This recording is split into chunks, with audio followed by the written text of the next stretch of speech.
We are gathered here this morning to convey our grave concerns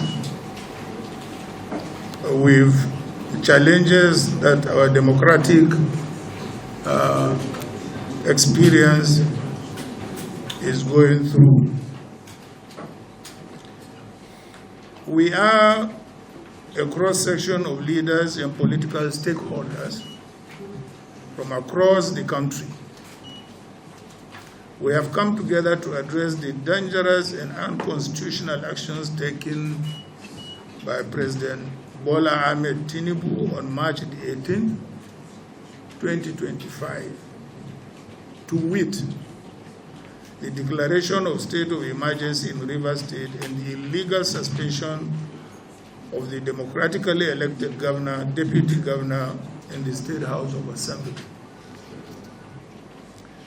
This action is not only unlawful, but also a clear subversion of democracy and imposition of autocratic federal control over a duly elected state government.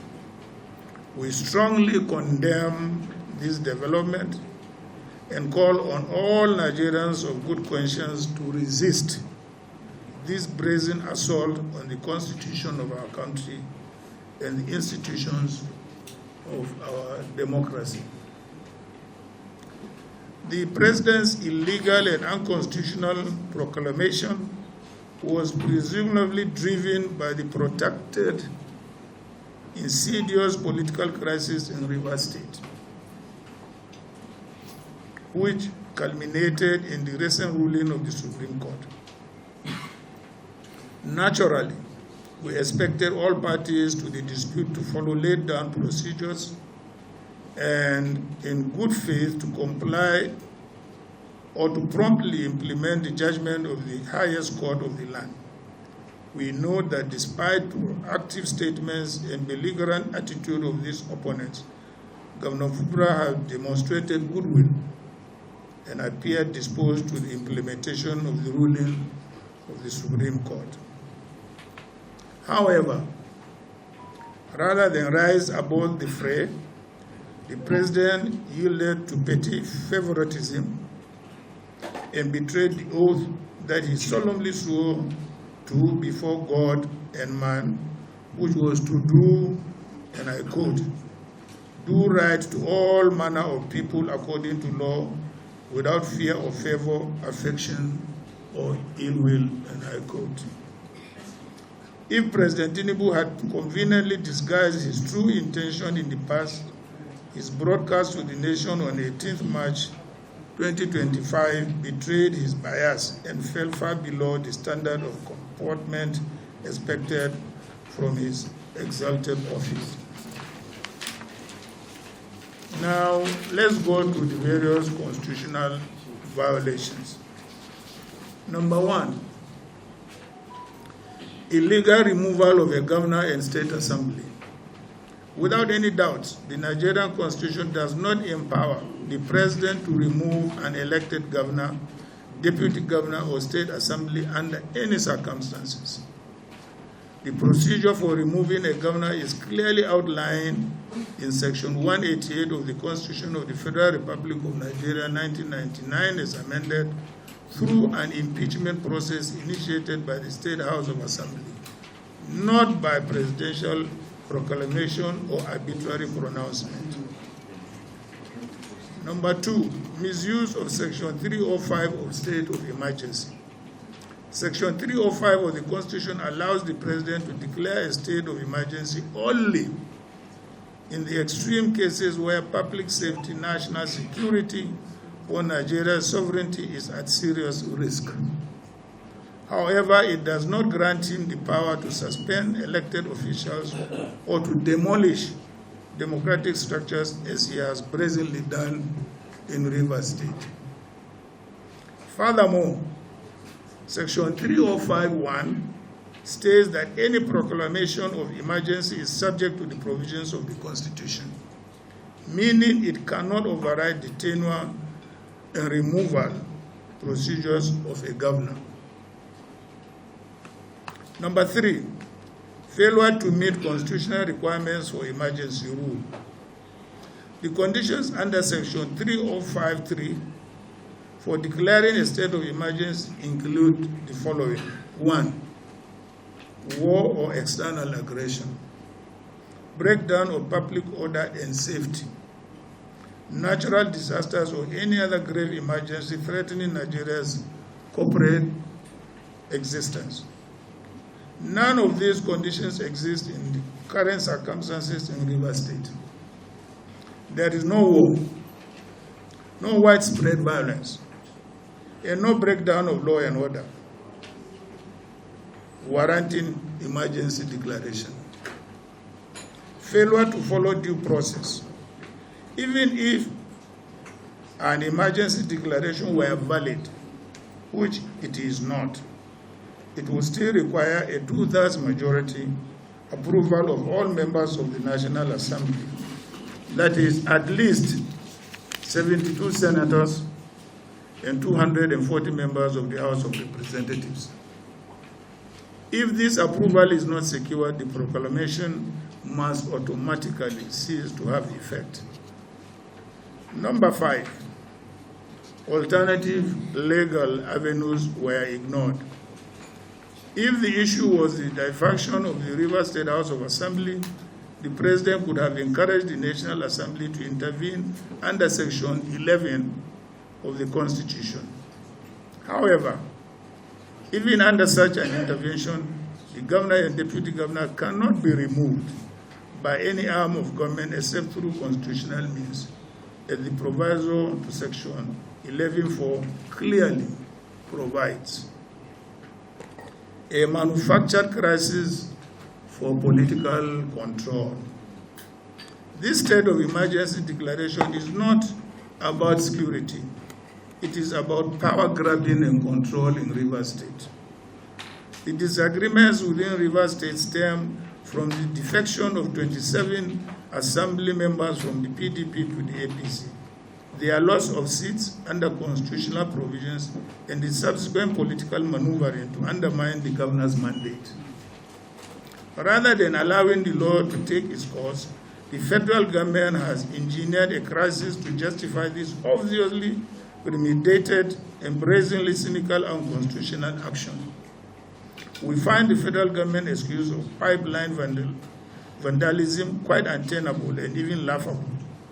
The security of national infrastructure falls squarely under the responsibilities of federal security agencies and privately contracted security firms.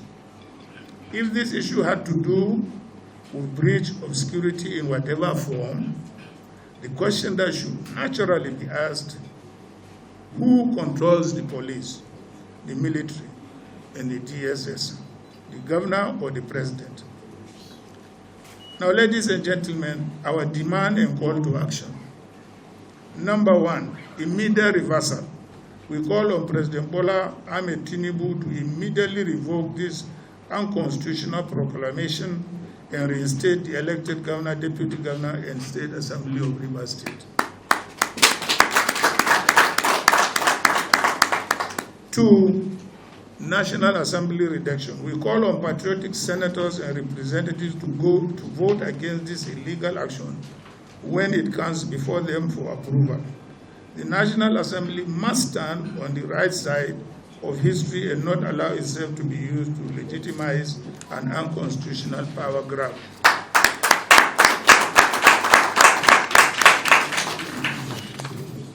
3, judicial intervention. We urge the judiciary to act swiftly in striking down this proclamation, as it sets a dangerous precedent that could be used to arbitrarily remove any governor in the future. I am very happy to read the ruling of a judge in Rivers State which directed a status quo. Number 4, Nigerians must defend democracy. It's not only the responsibility of the opposition to defend democracy. It's the responsibility of all Nigerians, all of you, to defend democracy. Otherwise, there won't be a Nigeria. We call on all civil society organizations, political groups, and Nigerians of good conscience to stand firm in the defense of this democracy that we all have toiled to build. Rivers State is not a conquered territory, and Nigeria is not a dictatorship requiring the replacement of an elected governor with a military administrator. We recall that even when a previous administration had declared a state of administration in parts of the country bedeviled by insurgency and acts of terrorism, the governors of the concerned states were not removed from office, as this administration has done. This action by Tinubu, therefore, represents a new law for our country. Distinguished ladies and gentlemen, the historical unrest in the Niger Delta should not be forgotten so soon. Past administration had made great efforts and sacrifices to restore peace and stability to the Niger Delta, which is critical to the economic health and stability of Nigeria itself. This federal government should not manufacture political crises that could disrupt the fragile stability and return the country to the past that we have all prayed to leave behind for good. We must never allow personal political interests and the desire to hold on to power at all costs to throw the country into unavoidable chaos through brazen subversion of the principles of federalism, democracy, and constitutional governance. This is not just about Rivers State. It is about the future of Nigeria's democracy. It was all the time assumed that it was, first of all, an internal affairs of the Rivers State, political structure. Secondly, it was an intra-party issue.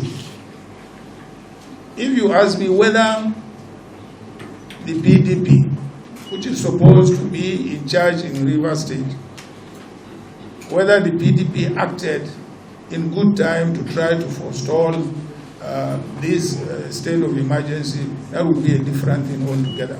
But I am not here representing the PDP as a party.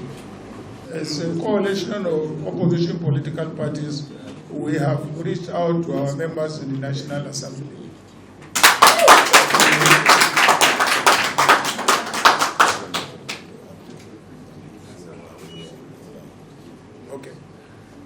On the issue of previous, state of emergencies, that occurred during, our administration, I will invite Malam Nasir El-Rufai, to also interject. Thank you. During the Obasanjo administration, in which both His Excellency, the former Vice President, and my humble self were a part of, and it is true that in those cases, the governors were suspended. These suspensions were challenged in the courts, and in 2006, the Supreme Court of Nigeria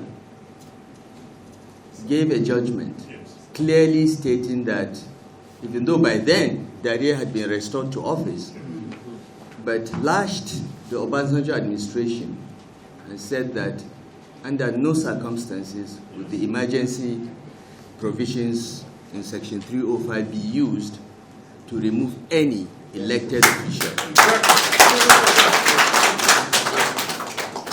That is the law. The Supreme Court has spoken.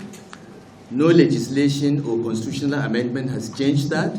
So that is the law. No one, no person or authority can remove an elected official, whether governor, deputy governor, or member of the legislature, without going through the due process of law. In the case of governor, via impeachment. In the case of legislators, through recall. Those are the only ways you can remove an elected person. You cannot tamper with the mandate of the people under Section 305 of the Constitution. The Supreme Court has spoken, and it's very, very clear. What President Tinubu has done is violently unconstitutional and unlawful. And our hope is that the National Assembly will for once today, this National Assembly, that everyone accuses of being rubber stamp, will at least for once stand with the people of Nigeria. Thank you.